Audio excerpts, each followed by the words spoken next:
It's 90 degrees today, so let's add some more heat. Yeah, this fan can't go fast enough. And open up this EK Fluid Gaming 200 series. I have no idea what processor or GPU or anything, so let's figure that out real quick. Many of you already know that we have the iBuyPower Element CL right here, which is an 11700KF processor and a 3070, and a custom water-cooled loop using aluminum parts, so aluminum CPU water block, GPU water block, and radiator. So what's inside here? So when you first open it up, so you have a tube. I guess this is for filling and draining, right? Drain tube. Maybe you have to fill this as well. This has some weight to it. We'll see what this is later. Good old manual. And there's the PC. O11 Dynamic. All right. Properly protected. Lots of foam. Ooh. All right. And here we go. Ooh, and we get to fill it ourselves, or myself, I should say.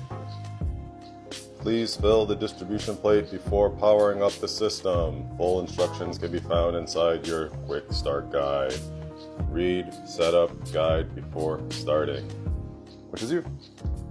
These 2 bottles of EK Cryo Fuel Clear were included, so it's pre-mix, which is very nice. All right, clean, clean, clean. So 4 RAM slots as opposed to 2 on the Element, and this is just first impression, not a review, all right?